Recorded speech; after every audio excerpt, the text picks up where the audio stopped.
Mikudo City. Population 2080. One day, a gate to another world opened here. Neighbors. That's what we eventually called them. These invaders from another dimension. They trampled everything in the vicinity of the gate, spreading terror throughout the city. The neighbors' technology was different from that of our world. Our weapons were insignificant. Everyone believed it was only a matter of time before the city was destroyed. And then a mysterious group suddenly appeared. They repelled fellow neighbors and said, "Leave it to us. We've been preparing for this day for a long time." They were an organization that independently studied neighbor technology and fought to protect our world.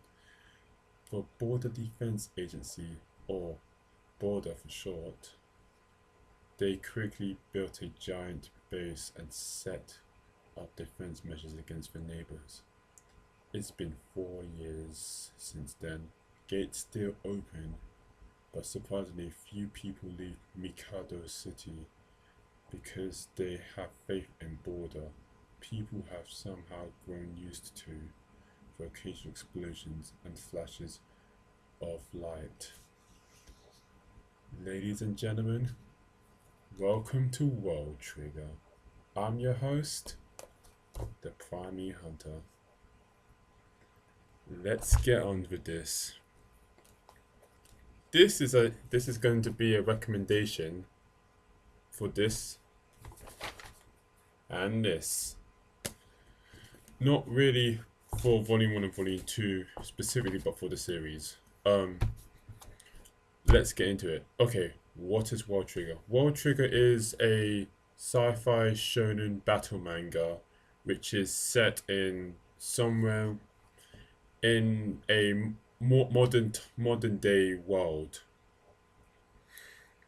Pretty much like I said in the intro, the world is being invaded by these aliens.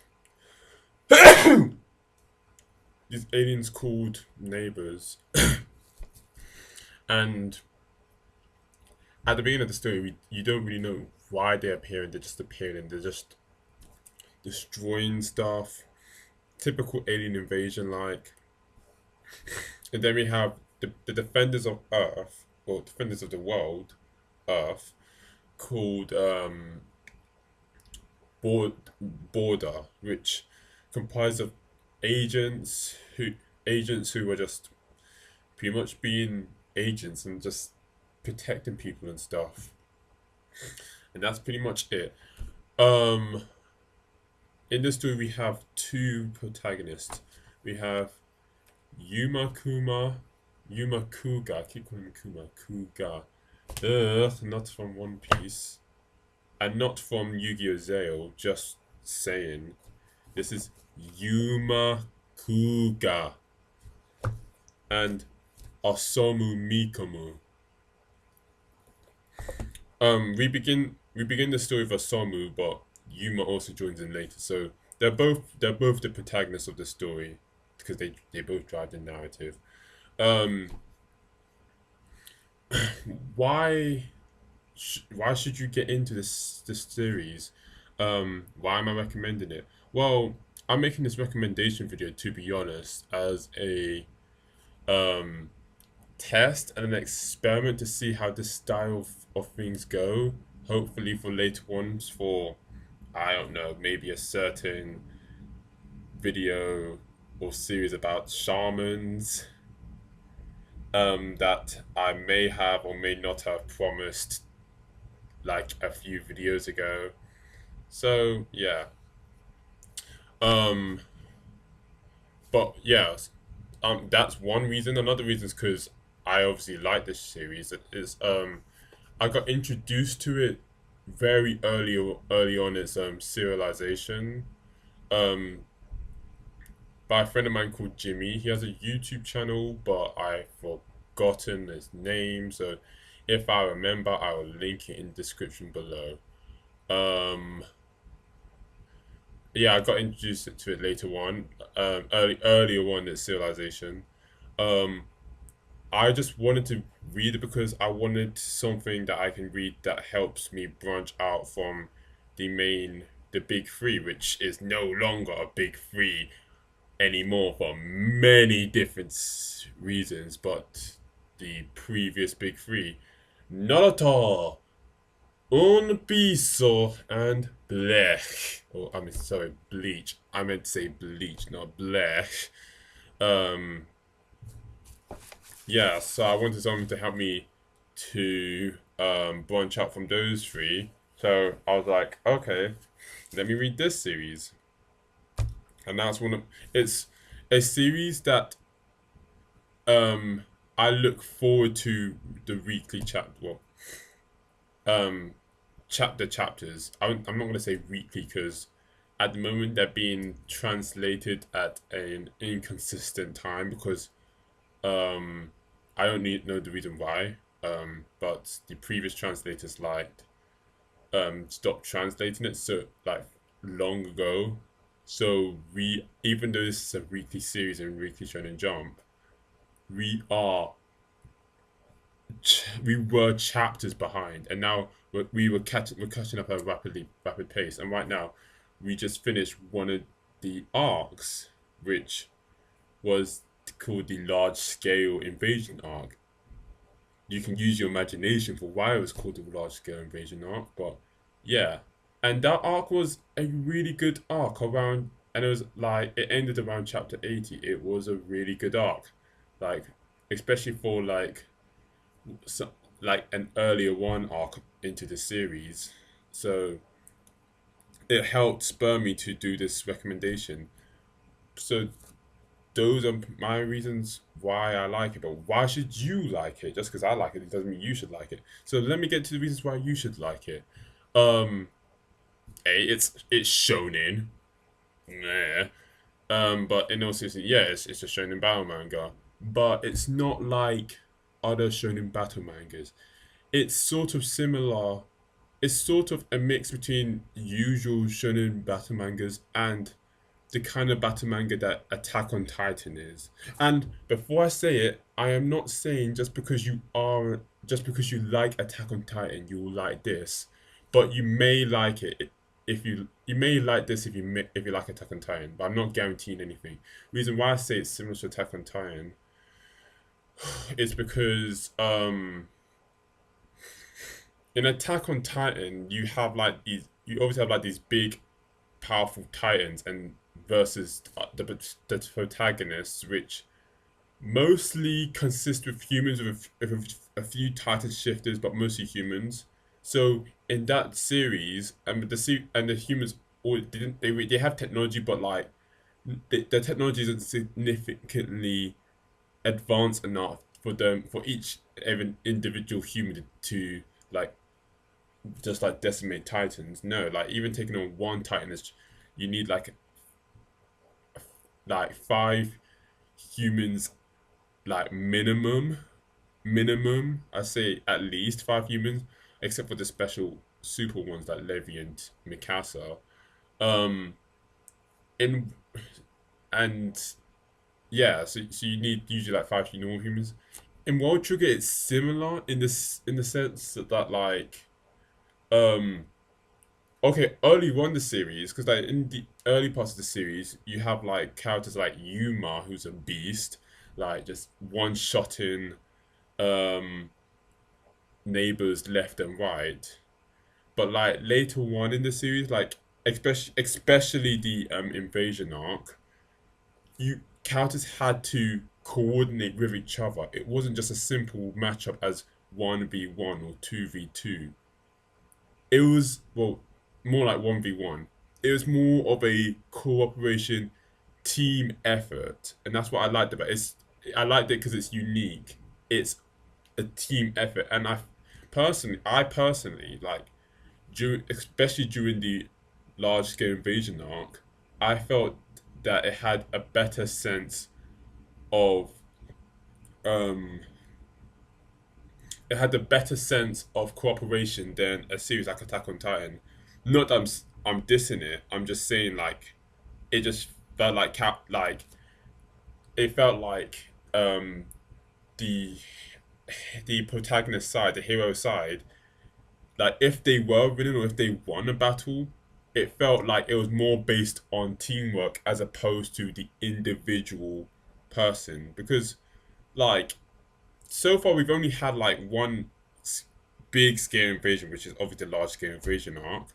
But in that arc, like it was the enemies, the it was the antagonists that had like the bigger, they had the better technology, the bigger numbers. Well, I wouldn't say necessarily numbers, but they like of their numbers, they had more. They had more quality fighters than the protagonists, and yeah, they had all of that, especially technology. So they like individually they outclassed the majority of the protagonist sides, but like where they lack in terms of skill for the like skill of individual fighters and like quality of technology they're using, they made up for their teamwork, which is one of the things I liked about it. It highlights teamwork in these important battles, and like to make it so like to the point where like um it say like if it was a one against five people, like the protagonists are you got the five heroes versus the one villain. In like usual other shonens or other battle manga, like there'd usually be like one or two main stars, and then like everyone else is just fodder, just for the villain to kill off or something. In World Trigger, not so much. Like there are there are characters that shine in that group of five more than others, but the distance is not as large as other shonens. Like in most of the shonens, it will be like okay, let's take for example DBZ. You got the battle with Frieza when Goku arrives. Okay, even though like one of the things that I think should be praised of DB, like I think that battle was really good. I really liked that battle because it took everyone, it took a team effort for them to beat Frieza, not just Goku on his own, like most people seem to dream up or think. It was actually a team effort. But like in that battle, okay, because this was while Vegeta, but this is while Vegeta was not in the battle for reasons, in case you haven't watched it. But like you had Goku, Gohan, Krillin, Piccolo against Frieza. In that battle, Goku was the main star of that fight, and then you could say Piccolo was the next person because like even though Gohan had the potential, Gohan didn't know how to fight as he didn't have the experience like Goku and Piccolo had. So like when Goku was charging for that spirit bomb, he needed the help of Piccolo to do it. If Piccolo did not jump in, Frieza would have killed his ass, and there would have been no Super Saiyan on Frieza's motherfucking ass. That's a fact, people. That's a fact. It's like so, but you can also Krillin and Gohan also helped like later on because they were able to help Piccolo stall with Goku like for that one blast that he did. But at the same time though, like it's like that. Goku was still the main star. Goku was the one who pulled off that spirit bomb, not Piccolo, not Gohan, and certainly not Krillin. And my point is, it's like in World Trigger, you would have like I'm not going to do an example of a battle, but I'll just say like hypothetically, you have this overpowered dude who say has I'm not going to specify his power, but he's like overpowered. Like each of the individuals, even as good as they are, they can't do it. But say like each of the four people we are fighting, say like one had the ability to like say like if the villain could go invisible, say one had the ability to like see infrared, so he would be able to low cast this guy, low cast locate uh, sorry, locate this guy's ass, but like he didn't have the skill.